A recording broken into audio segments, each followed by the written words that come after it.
muchas gracias a todos ustedes por estar con nosotros el día de hoy. En verdad, después de 2 años de pandemia, es un gusto volver a verlos a todos de manera presencial y sobre todo para discutir un tema que es tan importante como las brechas de género y la inclusión financiera.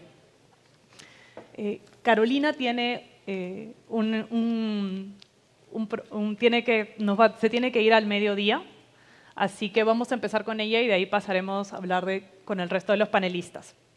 Pero solo quiero empezar con algo que para mí es muy significativo, y es la Organización Mundial del Trabajo mencionó que las mujeres tienen menos oportunidades económicas, están más expuestas a empleos informales, vulnerados y mal pagados.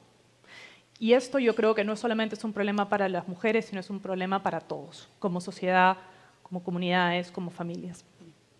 ¿Por qué? Existe evidencia de que las mujeres son un eje muy importante para promover el desarrollo económico y además de ellas depende gran parte del bienestar de las familias, comunidades y sociedades.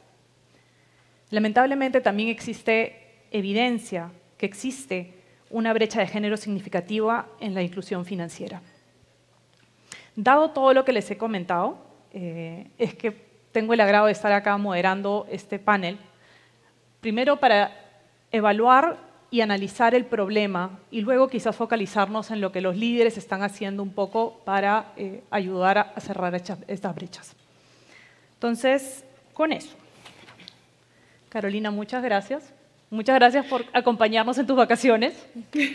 Me imagino que muchísimas gracias a ustedes por la oportunidad. Una pena que se cruzó con un viaje que ya tenía planeado y les pido por adelantado disculpas porque a las 12 tengo que dictar clase, que aún estando de vacaciones tengo que dictar clase, entonces voy a desconectarme temprano.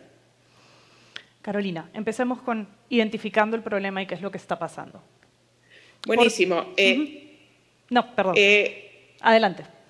Ustedes van a pasar la presentación. Perfecto. Muy rapidito para situarnos y para que la discusión que van a hacer los colegas que tienen realmente la acción en las manos, que son quienes trabajan en entidades financieras sobre el tema, esté enmarcado en una base común de entendimiento de dónde estamos, ¿no? Entonces, si vemos la siguiente transparencia, por favor.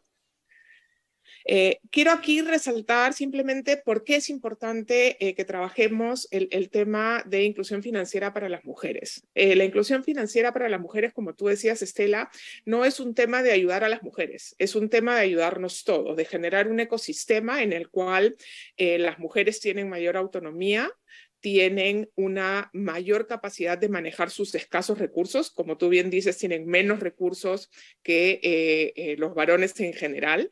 Y lo que les permite la inclusión financiera es contar con un abanico de instrumentos que les permitan manejar mejor sus recursos, aumentar su resiliencia, aumentar su seguridad, aumentar sus probabilidades de tomar ventaja de una oportunidad ahí donde se presente, pero también de empoderarse para buscar nuevas oportunidades.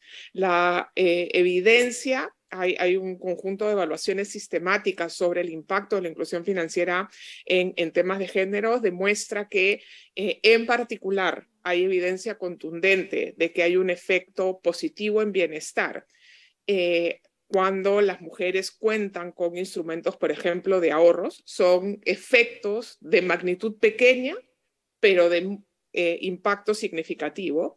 Y hay evidencia también de impacto a pesar de las diversas medidas que hay en el empoderamiento de las mujeres. Y esto se traduce en más oportunidades, más ingresos, más seguridad y más bienestar para ellas, sus familias, sus entornos y por ende para sus países, ¿no? Entonces, partamos de esta premisa de que mayor inclusión financiera ayuda, por supuesto, a las mujeres, pero nos ayuda a todos en general y expande la economía, ¿no?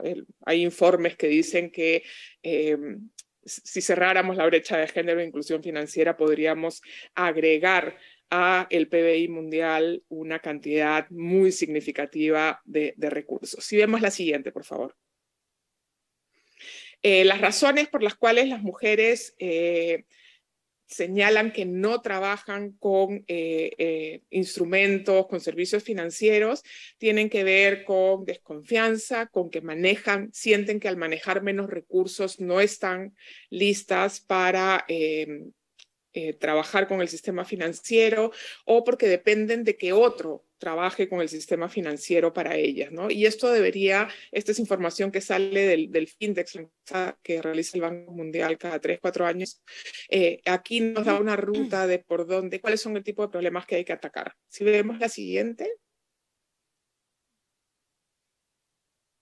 Aquí es donde estamos, ¿no? Aquí he puesto como la información que hay recogida por el Findex, que es esta encuesta global que hace el Banco Mundial. Está una medición en la encuesta de demanda de la superintendencia de hace unos años y la información que hace unos años ya recoge en la encuesta nacional de hogares. Estamos mucho mejor y en el último tramo del Findex hemos dado un avance importante cerrando la brecha de género, incluso un poquito, pero también mostrándonos que incluso si mejora la inclusión financiera en general, la brecha de género no se va a cerrar sola. Y si vemos la siguiente, es la última, la siguiente, por favor. Aquí es donde hemos graficado la brecha de género y hay algunos datos que salen del Findex, que no es una encuesta muy precisa, pero que sí nos permite identificar las magnitudes de la brecha de género. Esta brecha de género requiere acción orientada a las mujeres en específico y a cerrar esta brecha de género, y por ello muy pertinente contar con la experiencia financiera Confianza y Mi Banco, que son dos de las entidades que tienen mayor focalización en atender la brecha de género. Entonces lo dejo ahí y les agradezco por la oportunidad y estaré todavía unos minutos escuchando el panel. Gracias, Estela. No, gracias a ti, Carolina. Muy interesante. Muy rapidito, antes de pasar al panel. Si bien hemos mejorado, ¿cómo estamos? Y creo que sería muy importante saber, porque hay muchos estudios a nivel mundial que dicen que COVID ha retrocedido muchas de estas, todo lo que se había avanzado se ha retrocedido. ¿Podrías comentar un poco al respecto? ¿Cómo ha afectado eso al Perú? Pero en inclusión financiera, la pandemia y las medidas de restricción, unido al avance de la tecnología y de las finanzas digitales, en el caso peruano en particular, sobre todo el avance de cuentas digitales y billeteras móviles, ha permitido un avance muy importante en inclusión financiera para todos y dentro de ello para las mujeres, pero no ha logrado cerrar la brecha de género que ya veníamos arrastrando. La hemos reducido un poco, pero pasado este empujón que dio la pandemia, esto tengo la sensación que se está deteniendo. Lo que muestran, por ejemplo, Credit Corp está calculando un indicador de inclusión financiera y tiene una mirada de género importante que puede alimentar la discusión en la industria. Lo que muestra es que en el último año los avances ya han sido bastante modestos, ¿no? Más bien avanzamos mucho ante la necesidad y la presión de la pandemia y de las cuarentenas, pero creo que ese empujón nos dejó donde estamos. Ahora tenemos que trabajar mucho y muy específicamente para seguir avanzando. Muchas gracias. Bárbara, pasemos contigo. Desde su experiencia, ustedes que trabajan más a nivel nacional, ¿existen diferencias entre Perú, Lima, el resto de las regiones? ¿Y cómo ustedes han encontrado el tema de las brechas de género en la inclusión financiera? Gracias, Estela.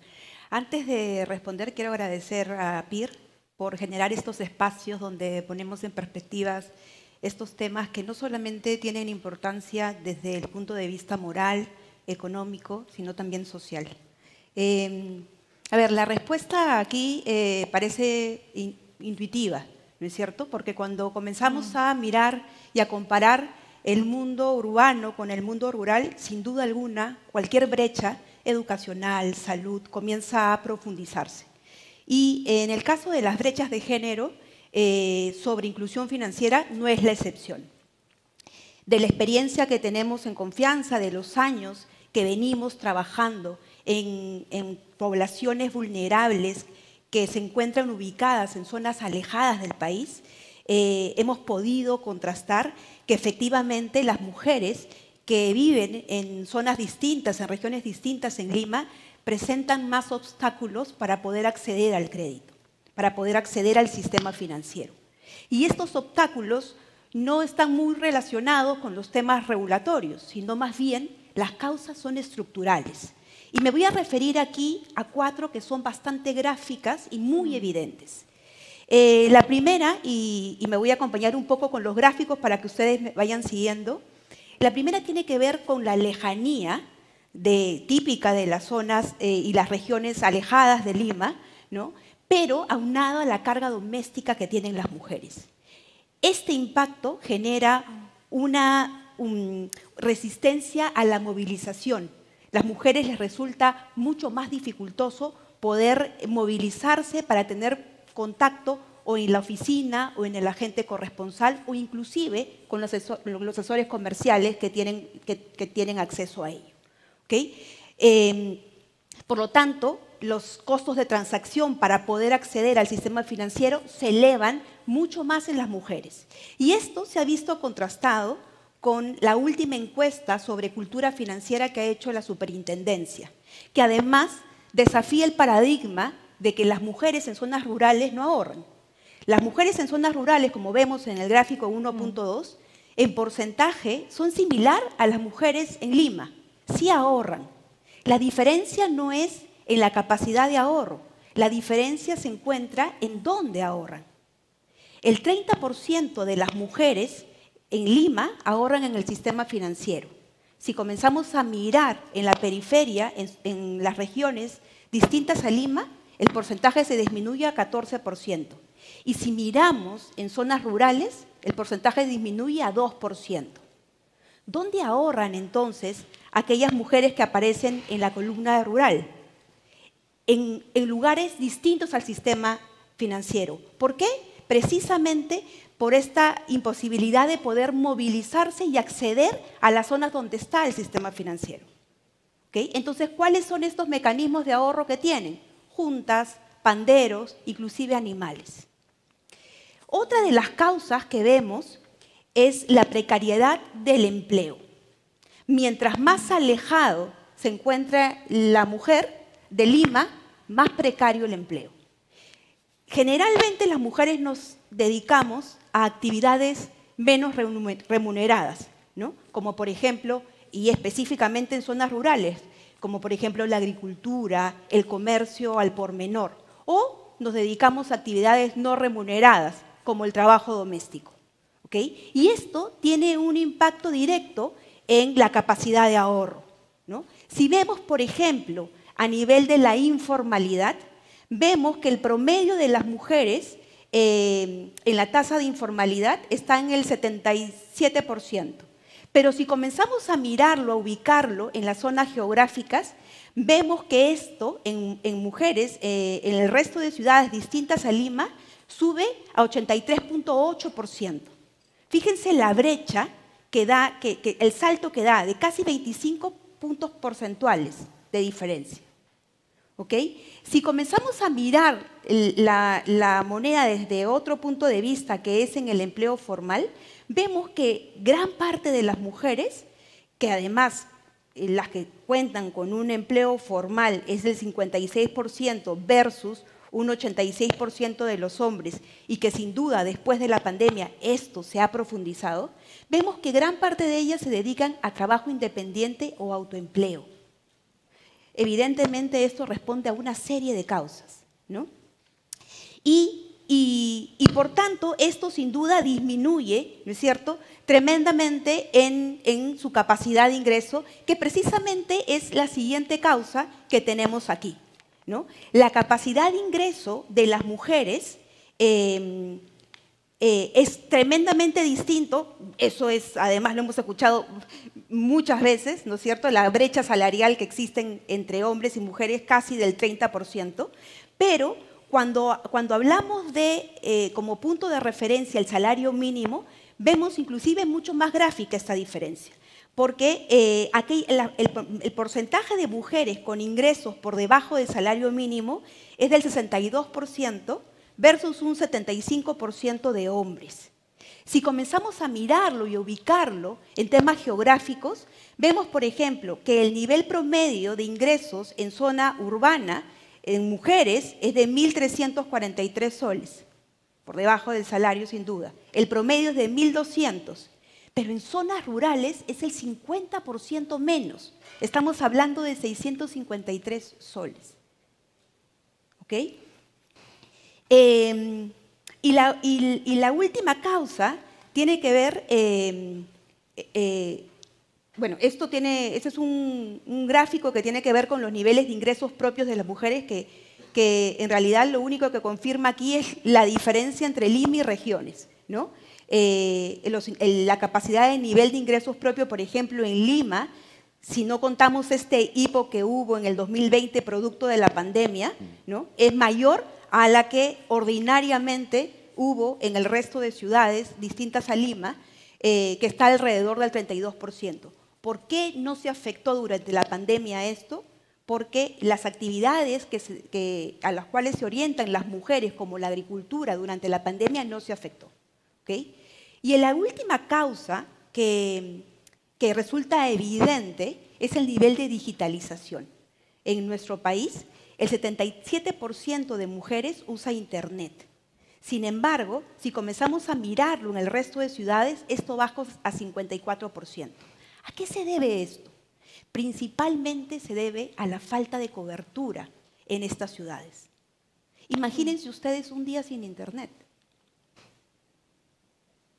Entonces, sin duda todo eso nos muestra, ¿no es cierto?, que tenemos un tremendo reto. Hace poco leí una entrevista justo que le hicieron a Carolina con relación a la pobreza, y yo siempre digo que la pobreza en el Perú tiene rostro femenino y es rural.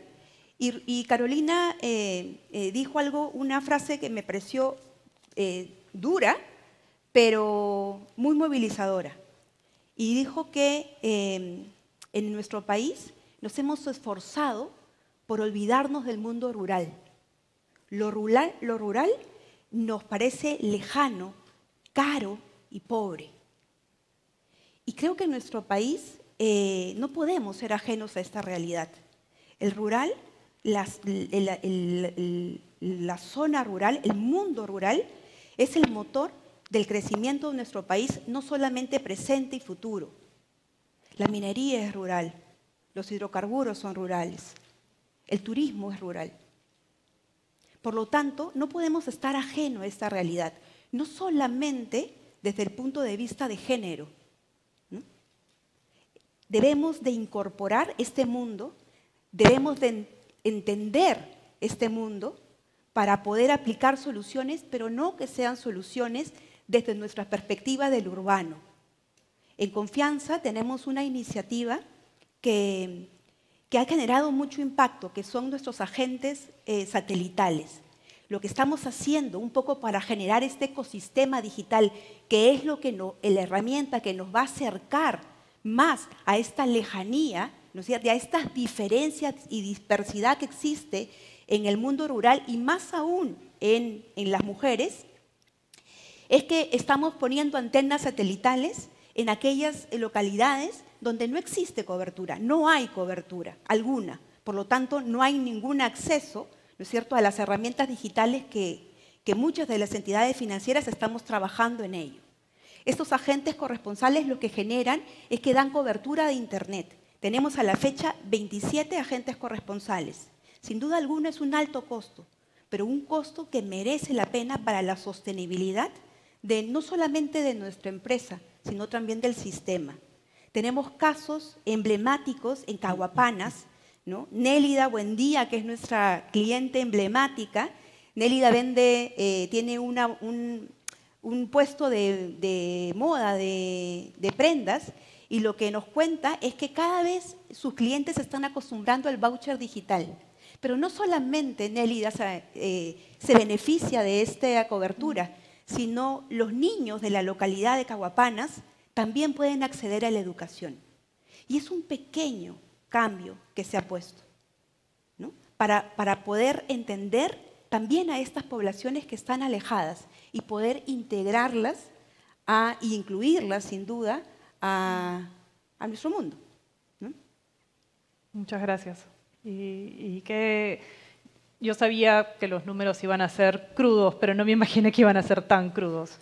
Definitivamente mucho por hacer, pero y justo creo que es una buena manera de pasar y comentarle a Werner sobre ya más cuando tú diseñas un producto, un servicio financiero para atacar el problema. ¿Cuáles han sido las problemáticas, desafíos que ustedes encontraron en Mi Banco? Gracias. Primero, gracias al PIR por estar acá, convocarnos. Creo que tengo una experiencia bien interesante a través de Crédito Mujer que les quiero trasladar. A ver, María Julca Mamani. María Julca Mamani es cliente nuestra hace más o menos 4 años atrás.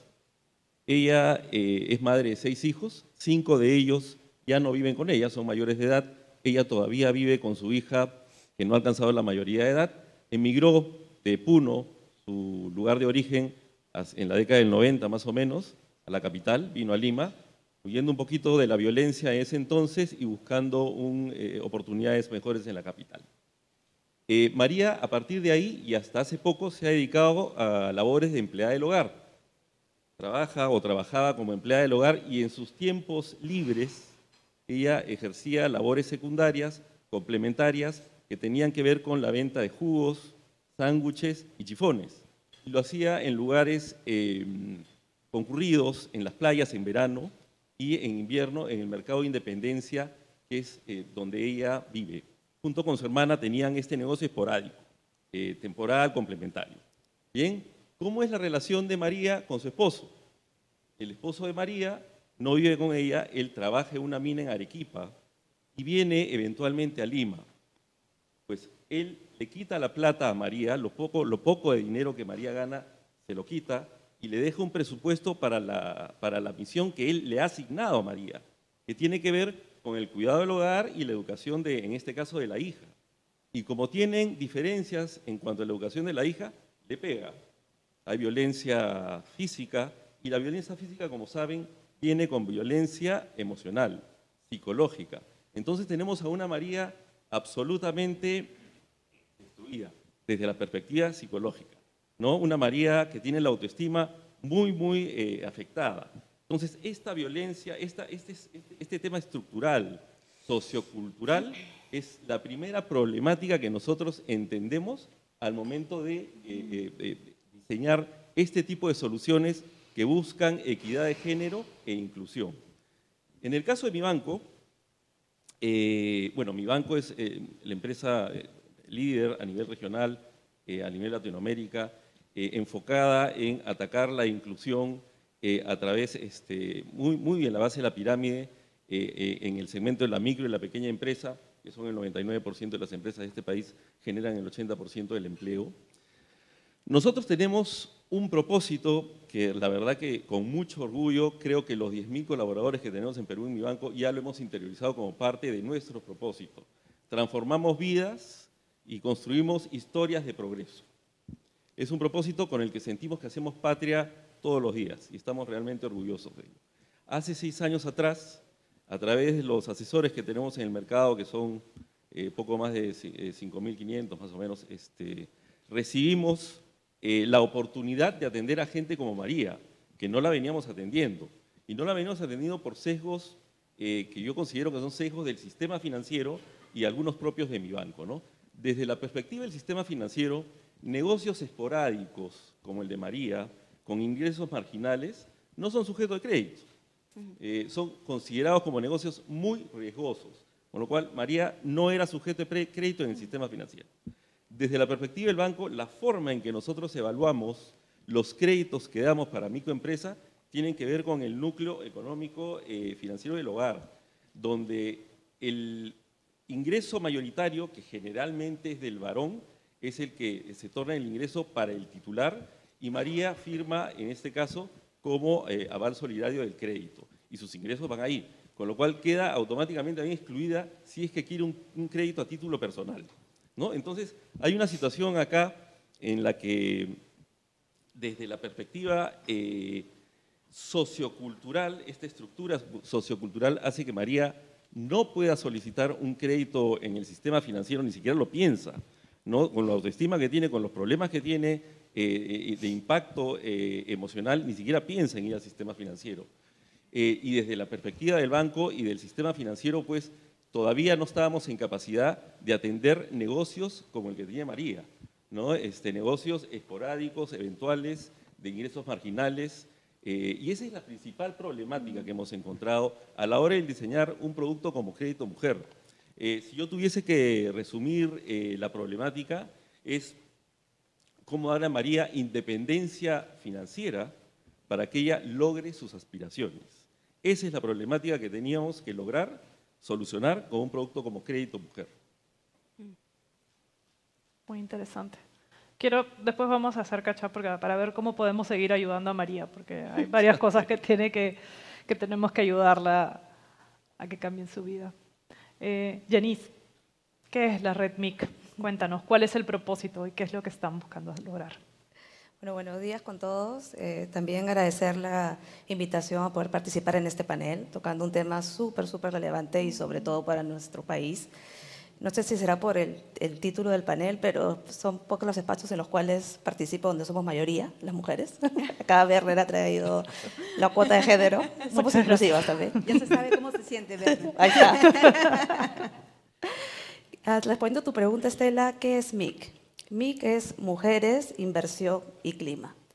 Esta red de mujeres nace dentro del proyecto de Inverclima, dentro del PIR, del Programa de Inversión Responsable, donde en junio del año pasado invitan a 9 mujeres del sector financiero, que son las fundadoras de la red, con el objetivo de crear una red que apoye a las mujeres que están siendo afectadas por el cambio climático, ¿no? Todas estas 9 mujeres que fuimos las fundadoras compartíamos que la problemática era que el cambio climático estaba afectando mayoritariamente a las mujeres, no solamente a nivel mundial, sino también en el país. Y en la red, conforme íbamos teniendo reuniones, íbamos descubriendo que a pesar de que la mujer era la más afectada por el cambio climático, había muchas mujeres, y sobre todo en las zonas rurales y al interior del país, que tenían iniciativas, proyectos, con el fin de mitigar esos efectos del cambio climático. Pero estos proyectos no podían continuar o no podían crecer debido a temas de desigualdad de género. Recordemos que la ONU señala que el 80% de los desplazamientos que produce el cambio climático afecta a las mujeres, a las adolescentes y a las niñas.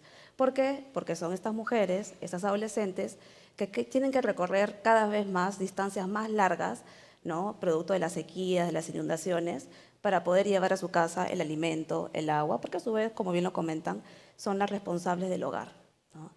En contraparte, las mujeres son las menos beneficiadas con las oportunidades laborales que produce la migración.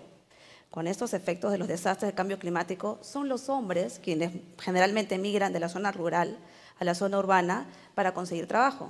Y las mujeres se quedan en su zona, en su hábitat, a cargo de la familia, a cargo del hogar, a cargo de los hijos y a cargo también a veces de labores no remuneradas, como son temas de apoyos del Estado que están encabezando o liderando, o temas de su sociedad, de su nivel cultural en la zona. Entonces, ante esa problemática, dijimos, nosotros tenemos que hacer algo. ¿Cómo ayudar? Otras 3 de las brechas importantes en género que nos llamó la atención es que la ONU también señala que existen normas sociales y culturales que impiden a la mujer tener acceso a ciertos recursos. Y eso para mí fue sorprendente, ¿no? Solo el 20% de las tierras a nivel mundial están a nombre de mujeres. O sea, de todos los terrenos y de la titularidad de la tierra a nivel mundial, el 80% está a nombre de los hombres y solo el 20% a nombre de las mujeres. Y más del 40% de las mujeres trabajan en esa tierra. ¿Y eso qué ocasiona?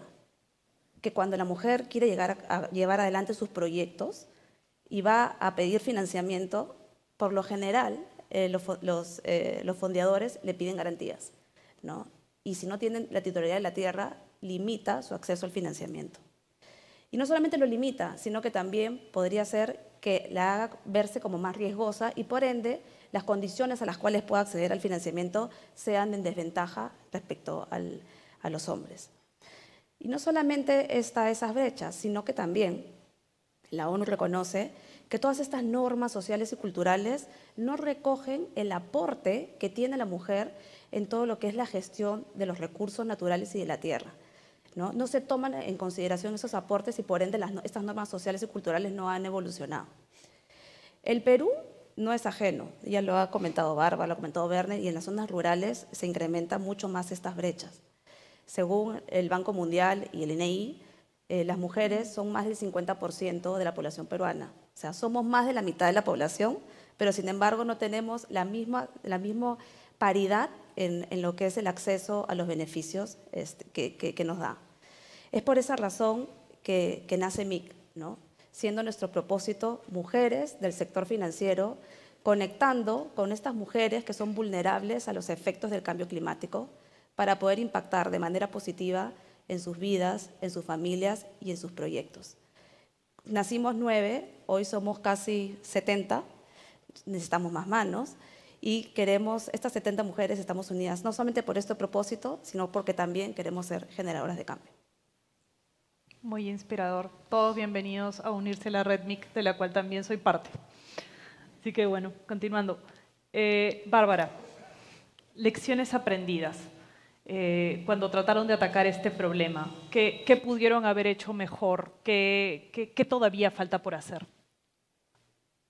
Mira, a ver, en Confianza tenemos 750.000 clientes, de los cuales el 54%, que es más o menos con las cifras que ha dado Yanis, son mujeres, de los cuales el 25% se encuentran en zonas rurales. De nuestra experiencia, que en realidad ha sido una experiencia de exploración, ¿no es cierto? Y también de ir experimentando, ¿no? Una prueba y error. Yo creo que hay 3 aprendizajes importantes. La primera, la necesidad de segmentar. No todas las mujeres en el sector rural tienen las mismas carencias y vulnerabilidades, ¿no? De hecho, yo diría, inclusive en el Perú, hay vulnerabilidades sobrepuestas. Entonces, es necesario poder entender esas necesidades y esas vulnerabilidades sobrepuestas que hay. No es lo mismo una mujer de la tercera edad en zona rural que una mujer, ¿no es cierto?, de 20 años en una zona periurbana, ¿no? O que una mujer de 40 años en una zona urbana. No tienen las mismas vulnerabilidades y si a eso le añadimos no solamente el tema etario, sino también el tema étnico, la educación, inclusive se superponen esas vulnerabilidades. Entonces, es tremendamente necesario segmentar, pero además tener un enfoque interseccional. Nosotros en Perú formalmente solamente aplicamos el estudio de pobreza monetaria, pero la pobreza no solamente tiene un impacto monetario, hay una pobreza multidimensional, una pobreza de una restricción de accesos a la educación, a la salud, a la vivienda, al agua. Entonces, nosotros acabamos de hacer un estudio de pobreza multidimensional donde estamos encontrando tremendos hallazgos para poder atacar esas vulnerabilidades. El segundo aprendizaje es algo trillado, pero que creo que lo estamos haciendo desde el punto de vista técnico, de conocimiento, pero no le estamos dando un seguimiento y una evaluación, que es la educación financiera. La educación financiera no solamente se trata de transmitir conocimientos, ¿no? Que es lo que hemos logrado y es el esfuerzo que hemos hecho. Lo que nos toca hacer ahora es poder evaluar y monitorear cómo esos conocimientos comienzan a resultar en comportamientos y comienzan a transformarse en habilidades. Cómo el conocimiento en educación financiera que damos a nuestras poblaciones vulnerables comienzan a convertirse en comportamientos. No solamente se trata de dar créditos o abrir una cuenta a la población vulnerable. Hay que mirar qué hace con ese crédito, hay que darle seguimiento, hay que acompañar, ¿no es cierto?, a través de qué, precisamente de esa educación financiera para que se convierta en comportamiento y en competencia. Y la tercera aprendizaje que tenemos es la cercanía. Hoy día, después de casi 2 años, regreso a un evento presencial Y debo de confesar que cuando entré por esa puerta estuve muy nerviosa. Ya luego me fui acordando y creo que el músculo tiene memoria, así que ya me sentí más cómoda. Pero la cercanía es fundamental y creo que la pandemia nos ha enrostrado y nos ha confirmado eso. Hoy día contamos con agentes corresponsales que hace 10 años no teníamos. Hace 10 años el único contacto con una entidad financiera era la oficina con ladrillos. Hoy hablamos de asesores móviles y lo que queremos en confianza es ser la banca VIP, como aquí con Martín Naranjo comentábamos, la banca VIP pero para la base de la pirámide. Es estar cerca precisamente por esa lejanía y dispersión que la geografía de nuestro país tiene.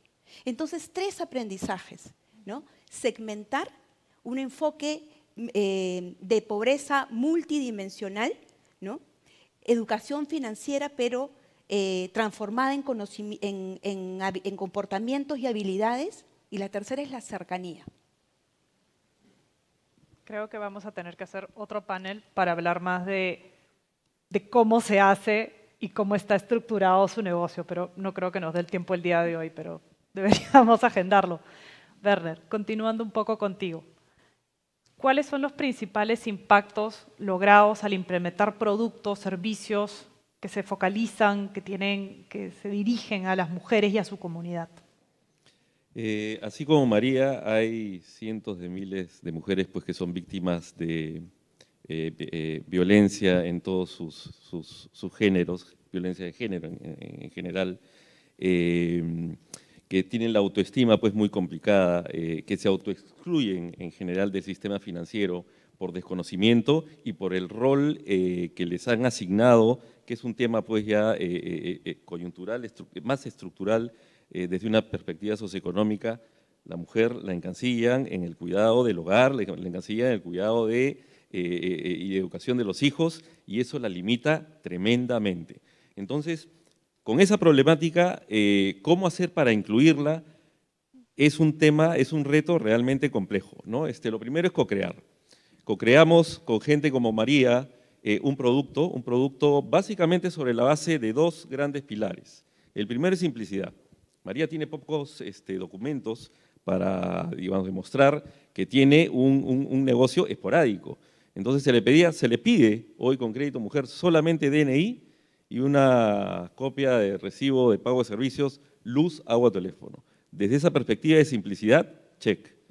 La segunda es cómo hacer para cambiar, flexibilizar las políticas de riesgo y permitir que riesgo nos permita aprobar negocios como el de María, microemprendimientos como el de María.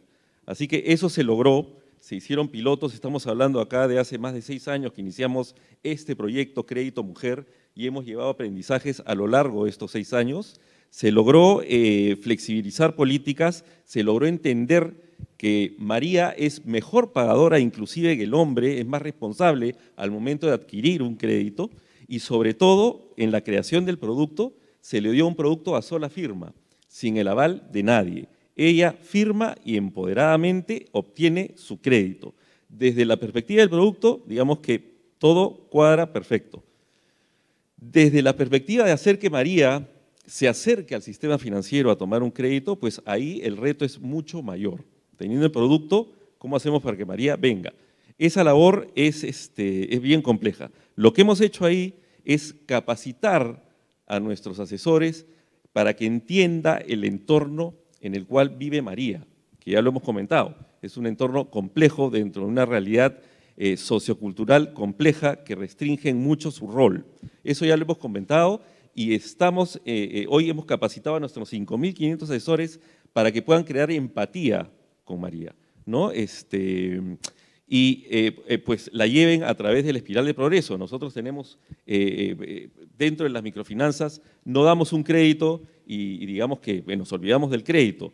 Llevamos ese crédito a través de una labor de asesoría, en este caso de empoderamiento, de hacer que María crea en sí misma para que pues, ese crédito se convierta realmente en uno mayor, y esto es lo que llamamos espiral de progreso, ¿no?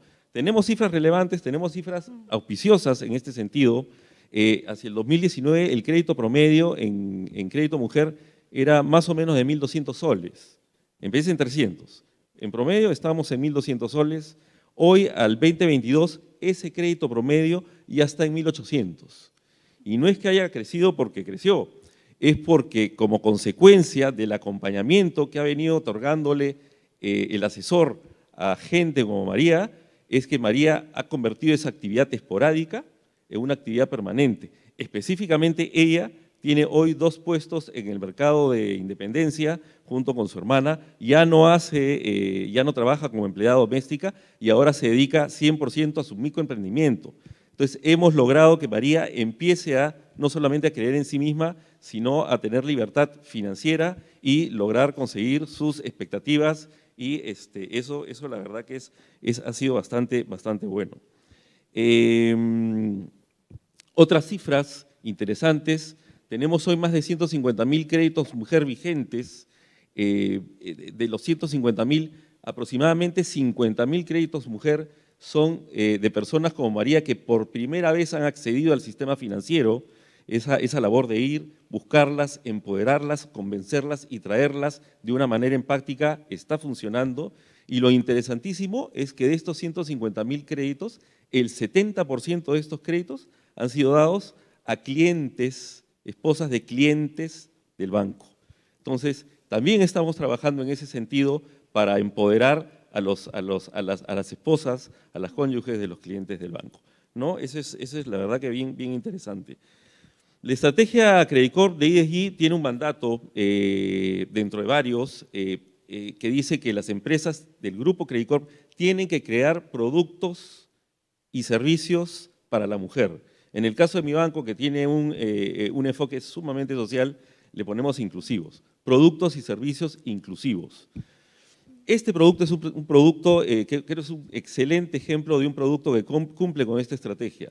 No, pero acá mi reflexión va más allá. Nosotros, más allá, no es una responsabilidad de mi banco, no es una responsabilidad, es una responsabilidad de la sociedad, es una responsabilidad de la empresa privada, del gobierno, que si bien es cierto hay avances, de tomarnos esto con un carácter de urgencia mucho mayor.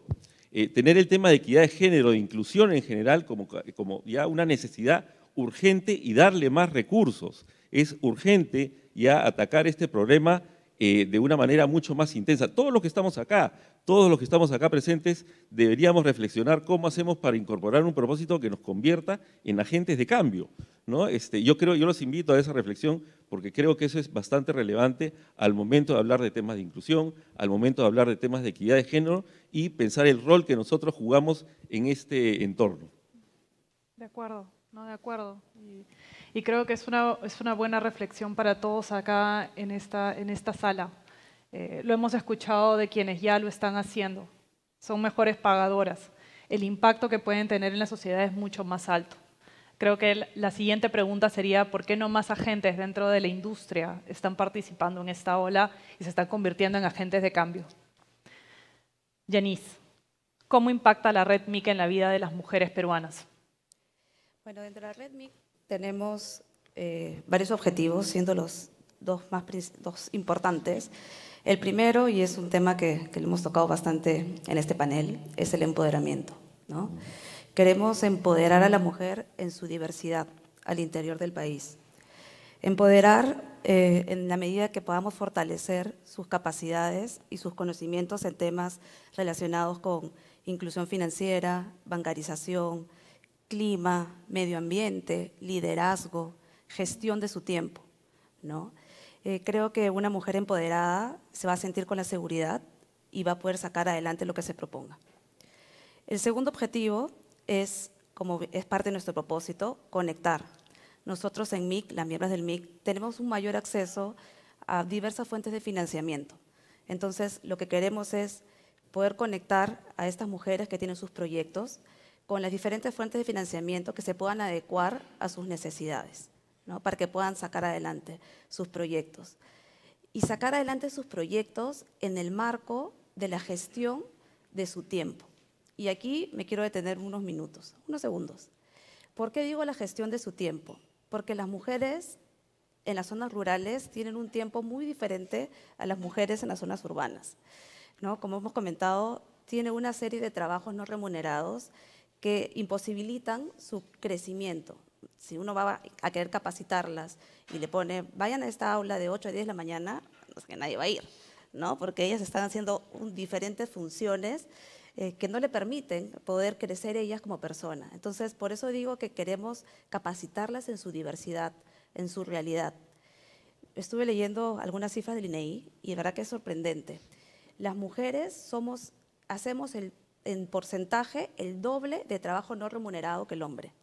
Y eso nos limita, ¿no? Hace que tengamos que hacer magia, ¿no? Entre el hogar, entre los hijos, entre las actividades de la comunidad, entre los trabajos sí remunerados y entre mis iniciativas que tengo que llevar adelante, ¿no? Entonces, uno de los objetivos de MIC es poder empoderarlas y capacitarlas en su realidad, porque somos conscientes que una mujer capacitada es una mujer empoderada y es una mujer autónoma, ¿no? Es una mujer que al llevar a cabo sus proyectos tiene impactos muy importantes. Primero, en que va a mejorar su calidad de riesgo, ¿no?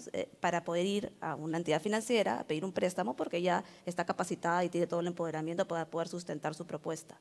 Eso contribuye a la bancarización, eso contribuye al incremento de las colocaciones del sistema financiero y mejora su calidad de cartera. Pero sobre todo les da autonomía económica y esa autonomía económica ayuda en la toma de decisiones. Entonces, esos dos objetivos para mí de empoderar, capacitar y conectar son súper importantes. Y ahora, ¿cómo vamos a hacer todo eso? Porque claro, escucharlo puede ser fácil, pero es un reto importante. Dentro de MIC hemos creado 4 comités, ¿no? El comité estratégico, el comité para poder conseguir los financiamientos de estos proyectos, el comité de comunicaciones y el comité operativo, además de 3 mesas de trabajo. Y por eso es que ahora somos 70 mujeres de diferentes áreas, no solamente del sector financiero, sino de diferentes aspectos para que nos puedan ayudar a poder llegar hacia esas mujeres que están al interior del país y que viven otra realidad y poder empoderarlas y que puedan sacar adelante sus proyectos. Muchas gracias. Muchas gracias. Ok. No, bueno, muchísimas gracias con todos. Muy rapidito, una idea que les gustaría que este espacio se quedara sobre la inclusión financiera y las brechas de género. Bárbara. A ver, yo lo que creo es que la inclusión financiera no solamente es un tema de aquellos que no están y que no pertenecen al sistema financiero. Creo que mientras más inclusión financiera tengamos, nos vamos a beneficiar todos, incluyendo todos que estamos aquí en esta sala que pertenecemos al sistema financiero. Nuestra economía va a ser una economía más formal, nuestra economía va a ser una economía más segura, va a tener mayor crecimiento, lo cual nos vamos a beneficiar todos. ¿Y por qué hacer un doble clic en las mujeres desde la perspectiva de inclusión financiera? Porque no podemos dejar atrás y no podemos perdernos a más de la mitad de la población para que económicamente active este país. Entonces, yo creo, y me auno a la invitación que hacía Werner y también Yanis, de comenzar a hacernos cargo de este desafío. Es un desafío que seguro a veces incomoda a algunos.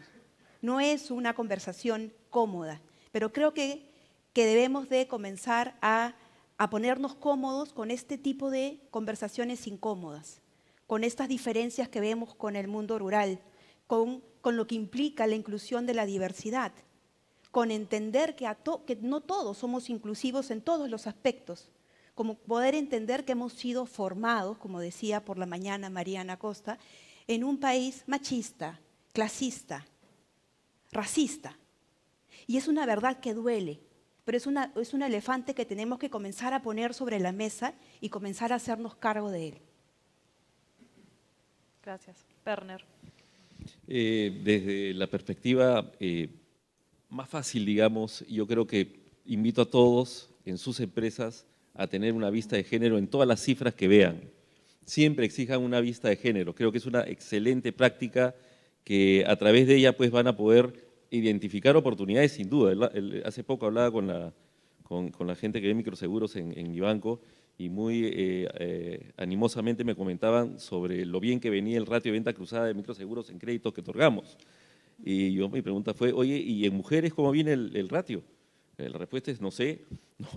Entonces yo les digo, oye, los invito a tener esa vista, ¿no? Porque eventualmente la mujer tiene necesidades distintas y los microseguros que podemos crear para mujeres son bastante distintos y van a enriquecer mucho la propuesta de valor, nos van a volver mucho más clientecéntricos, ¿no? Entonces, de verdad que tener una vista de género en las cifras que usualmente vemos, en los reportes que usualmente vemos en el día a día, nos va a permitir identificar oportunidades sin duda. Desde la perspectiva de inclusión, y la pandemia nos enseñó esto de acá, creo que hasta antes de la pandemia nosotros hablábamos muchísimo de inclusión digital y en la pandemia nos dimos cuenta que si no incorporamos inclusión financiera, si no incorporamos el término inclusión digital, no estamos nivelando la cancha. En temas de capacitación, Bárbara, tú hablabas de temas de capacitación, prepandemia nosotros hacíamos al año algo así como 20.000 capacitaciones en foros físicos, con toda la logística que eso implica de movilización de gente. Vía digital, a través de plataformas digitales, esos 20.000 hoy son 250.000 y probablemente vamos a cerrar el año con 300.000. Esa es la potencia que tenemos si logramos manejar el tema digital. El tema digital tiene lamentablemente pues un tema de exclusión en los segmentos más bajos de la pirámide, ¿no? No más del 60% tienen un smartphone con capacidad de uso de data, y si lo vemos por género, y si nos vamos a la ruralidad, ya ni siquiera hay acceso. Entonces, ahí tenemos, creo que, articular esfuerzos entre la empresa privada, el sector financiero, las telecomunicaciones, el sector gobierno, y hacer un plan de inclusión digital. Creo que ahí tenemos una oportunidad tremenda. Muchas gracias. Yanis. Bueno, yo también me sumo a la invitación de todos de ser agentes de cambio y que se suman a todas las iniciativas en las cuales se identifiquen, ¿no? Y si se identifican conmigo, están bienvenidos todos y todas a sumarse a esta iniciativa, no solamente a la gente de entidades financieras, sino también a los bancos de desarrollo, a la academia, a todo el ecosistema que desde el espacio o el rol que les toca cumplir, creo que podemos contribuir y generar impacto a nuestro país que en verdad lo necesita. Muchas gracias. Muchas gracias al Programa de Inversión Responsable por organizar este evento. Muchas gracias, Bárbara Werner, Yanis, ya Financiera Confianza, mi banco y la Red MIC por su liderazgo y por empezar a acatar este problema que es tan relevante para todos. Muchas gracias.